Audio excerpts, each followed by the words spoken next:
వలలు మాయ కలలు మసక పడినాయి కళ్ళిన సరికొత్తగా వెలిగించుని నీలోని నవకాంతిని వేరే కులై విరబూయని నీరాకతో నా మనసుని పలికింది ప్రాణం నిన్ను స్వాగతించగా కదిలింది పాదం తొలి అడుగే వేయగా ఇంతవరకు మబ్బు తెరలో దాగినది చాలు నువ్విలా రేయి వలలు మాయ కలలు మసక పడినాయి కళ్ళినా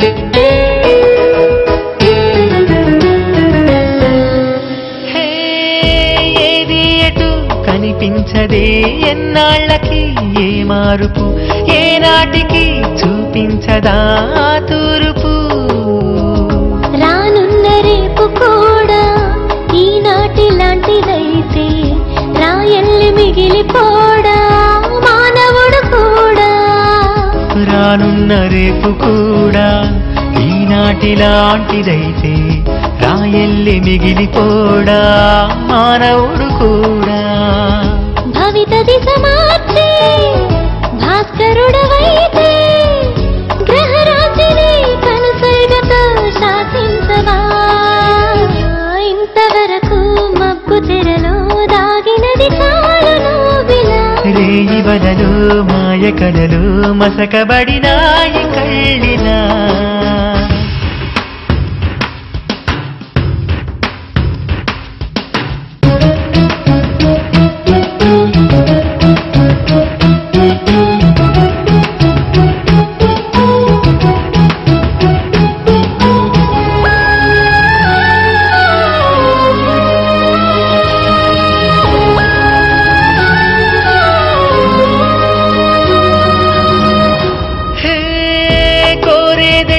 చేరేదెటో ఏ దారిని ప్రశ్నించక ఏదో అలా వెళ్ళిపోవడం నడకవదుగా ఆలోచనంటూ ఉంటే ఆవేశమంటుకుంటే కాలాన్ని కాలి వెంటే నడిపించలేవా ఆలోచనంటూ ఉంటే ఆవేశమంటుకుంటే కాలాన్ని కాలి వెంటే నడిపించలేవా ఆశలను పెంచి ఆశయం తోడై పయనించడం అంటే ఏదో చూపించవా ఇంతవరకు మబ్బు తెరలో దాగినది చాలు నువ్విలా రేయి వలలు మాయ కలలు మసకబడినాయి కళ్ళినా సరికొత్తగా వెలిగించని నీలోని నవకాంతిని వేరే కులై విరబూయని నీరాకతో నా మనసుని పలికింది ప్రాణం నిన్ను స్వాగతించగా కదిలింది పాదం తొలి అడుగే వేయగా ఇంతవరకు మబ్బు తెరలో దాగినది చాలు నువ్విలా రేయి వలలు మాయ కలలు మసకబడినాయి కళ్ళినా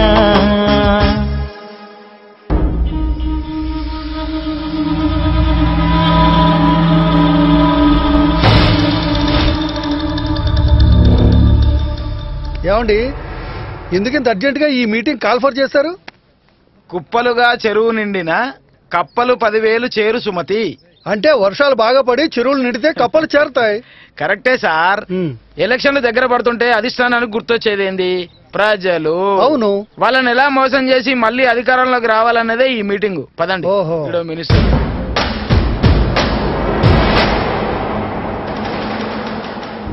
మీ అందరికీ తెలిసిన విషయమే, ఎలక్షన్లు దగ్గర పడుతున్నాయి. ఇంతవరకు మన ఎజెండా ఏమిటో మేనిఫెస్టో ఏంటో నిర్ణయించలేదు. దానికోసమే మీ అందరినీ ఇక్కడ సమావేశపరిచాను. మేనిఫెస్టో గురించి మనం భయపడాల్సింది ఏమీ లేదు సార్. 10 సంవత్సరాల క్రితం ఎలక్షన్లో ఒక మేనిఫెస్టోతో మనం ప్రజల్లోకి వెళ్ళాం. అది వాళ్ళకి నచ్చి మనకు పట్టం కట్టారు. ఏంది మీరు బాగా తిన్నారనా? ఈసారి గొట్టం పెడతారు. పబ్లిక్ ని చిన్నాచినాయకండి. మనం ప్రభుత్వాన్ని ఏర్పాటు చేసి ఆ మేనిఫెస్టోని ఇంప్లిమెంట్ చేశాం. చేయబట్టే కదా కోట్లు నింపుకున్నారు. మన పార్టీ పేరులోనే ఉంది ప్రగతి పథం. అభివృద్ధి పథకాలే ముఖ్యోద్దేశంగా మన రాష్ట్రాన్ని ముందుకు తీసుకెళ్తున్నాం. వీళ్ళు అభివృద్ధి చెంది రాష్ట్రం అభివృద్ధి చెందింది అనుకుంటారు. అంతేనంటావా? ఇంటెలిజెన్స్ రిపోర్ట్స్ కూడా ఈసారి మన పార్టీయే మంచి మెజారిటీతో నెగ్గుతుందని వస్తున్నాయి. Correct sir. అవును, మనం ప్రజలకు అందించిన అభివృద్ధి పథకాలే మన పార్టీ గెలుపు కారణమవబోతున్నాయి. అవును సార్. ప్రజలు ఇంకా మనల్ని నమ్ముతున్నారంటే మనం పెట్టిన అభివృద్ధి పథకాలు వాళ్ళకి నచ్చాయనే అర్థం. కాబట్టి మేనిఫెస్టో మార్చాల్సిన అవసరమే లేదు. వీడికి బాగా వర్కౌట్ అయినట్టున్నది. అలా అనుకోకండి సార్. ఎందుకంటే ప్రజలు ఎప్పుడు మార్పునే కోరుకుంటారు. అందుకని నా అభిప్రాయం ఏమిటంటే మన మేనిఫెస్టోలో ఇంకా 1-2 అభివృద్ధి పథకాలని చేరిస్తే మంచిదని నా అభిప్రాయం. సర్వే రిపోర్ట్లు వాళ్లకు 25 సీట్లు వస్తాయని చెబుతున్నాయి కదా. మీరు అన్నట్టుగా ఆ కొత్త పథకాలు 2 చేరిస్తే వాళ్ళకి ఆ సీట్లు కూడా రావు. అవును సార్, సీఎం గారు చెప్పిందే కరెక్ట్ అనిపిస్తుంది. అవును, మాకు అదే కరెక్ట్ అనిపిస్తోంది. అలాగే చేద్దామండి. కానీ మన అపోజిషన్ ఎమ్మెల్యే నాయక్ గారి కొడుకు మీరందరూ వినే ఉంటారు, చైతన్య అని. అతనిప్పుడు యూత్ లీడర్ అయ్యాడు. కొత్త శ్లోకంతో ప్రజల్లోకి వెళ్తున్నాడు. ఓటరే దేవుడు, దేవుడే ఓటరు అని. ప్రజలు కూడా దానికి చైతన్యవంతులవుతున్నారని మనకి ఇన్ఫర్మేషన్ కూడా వచ్చింది. దీని ప్రకారం రేపు ఓటింగ్ శాతం పెరిగి ఆ పెరిగిన ఓట్లన్నీ మనకి అగెనిస్ట్ గా పడితే మన పార్టీ పొజిషన్ ఏమిటి అనేది నాకు భయంగా ఉంది. భయం ఎందుకు? ఇక అదోగదే. సార్, వాడి గురించా మీ ఆలోచన? వాడెంత సార్ నలకలాంటోడు, ఇలా లేపేస్తా. నలక ఒంటి మీద పడితే పర్వాలేదు, దులుపుకోవచ్చు. అదే కంట్లో పడిందనుకో చెప్పక్కర్లేదనుకుంటా. కొంచెం దూకుడు తగ్గించు. Hello, excuse me. Joint collector గారు చెకింగ్ వచ్చారు. నమస్తే మేడం. ఏం చేస్తున్నారు మీరు? చదువు చెప్తున్నాను మేడం. పిల్లలకి ఇలాగైనా చదువు నేర్పించేది? అది చెప్తున్నాను madam. Leave it. Leave it. మీ అందరికీ రోజు సరైన భోజనం పెడుతున్నారా? లేదు. బుక్స్ ఇచ్చారా? లేదు. You are suspended. You are suspended. Explanation ఇవ్వాల్సిన అవసరం నాకు లేదు సార్. అయితే సస్పెన్షన్ ఆర్డర్ వెనక్కి తీసుకో. కుదరదు సార్. తప్పు చేశాడు కాబట్టి సస్పెండ్ చేశాను. ఏం మాట్లాడుతున్నావో? సస్పెండ్ చేసే ముందు వాళ్ళ బ్యాక్గ్రౌండ్ ఏంటో తెలుసుకోవా? బ్యాక్గ్రౌండ్ చరిత్ర తెలుసుకోవడానికి వాడేమన్నా మహాపురుషుడా? ఆఫ్టర్ ఆల్ ఒక ఫ్రాడ్. ఆడపిల్లవని చూస్తా ఉండా, లేకపోతేనా? Miss Sandhya, control your self. Sorry sir. నేను చేసిన మంచి పనికి అభినందిస్తారనుకున్నాను కానీ ఇలాంటి పనికి మాలిన ఈడియట్స్ ముందు అవమానిస్తారనుకోలేదు. రేయ్, అది నేను అడగాల్సింది. నీ పదవి ప్రజల మీద ఆధారపడే 5 years టెంపరరీ పోస్ట్, కానీ నా మీద ఆధారపడేది 35 years పర్మనెంట్ పోస్ట్. ఏందో అలా చూస్తూ కూర్చుంటావో? దీన్ని ఇలా వదిలేస్తే కూర్చోవడానికి నీకు సీటు, నిలబడడానికి నాకు స్థలము ఉండదు. దీన్ని అంత చూస్తాను. Ventrathi Veera Venkata Sandhyarani IAS. Mind your language.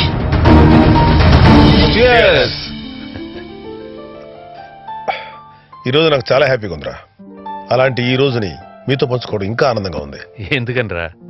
రే, మా వాడి గురించి మీకు తెలుసు కదా. వాడి గురించి ప్రతి క్షణం బాధపడుతుండేవాడిని.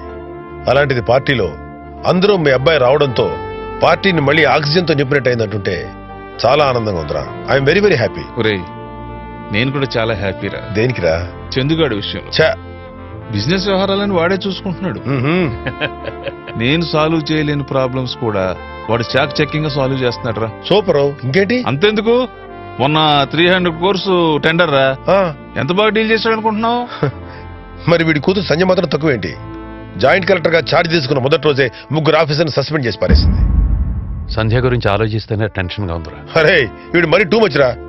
జాయింట్ కలెక్టర్ అయ్యా కూడా ఇంకా ఎందుకురా టెన్షన్? తను ఈ పొజిషన్కి వచ్చినందుకు ఆనందపడాలో, అవినీతికి ఎదురుగా పోరాడుతూ శత్రువులను పెంచుకుంటుందని భయపడాలో అర్థం కావట్లేదురా. అరే, సంధ్యకు తోడుగా చైతన్య చందు ఉన్నారు. You don't worry, happy mood లో ఉన్నావు. కాస్త ముందే సరే నాకు కూడా ఇరా. ఏరా, అప్పుడే అయిపోయిందా నీకు? నీ గ్లాస్ ఎప్పుడో ఫినిష్ చేసేలేవో చూడలేదురా. ఈ కొడుకు ప్రయోజకుడు అయ్యాడైన ఆనందంలో వాడికి ఎంత తాగినా ఎక్కట్లేదురా. బాగా తాగు, ఫుల్ బాటిల్ తాగి. అంతేరా, లేపేద్దాం. ఏమిటో చెప్పు. సార్ నేను చెప్పాలనుకుంది. ఏంది అధ్యక్ష ఆ పిల్లగా చెప్పేదండి మేము వినేదేంటి? పెన్నానది డ్యామ్ గురించా? ఇక్కడ ఉన్న పార్టీ సీనియర్ నాయకుల అనుభవం లేదు అతని వయసు. ఇలాంటి మీటింగ్లు పెట్టి మమ్మల్ని అవమానపరచడే కాకుండా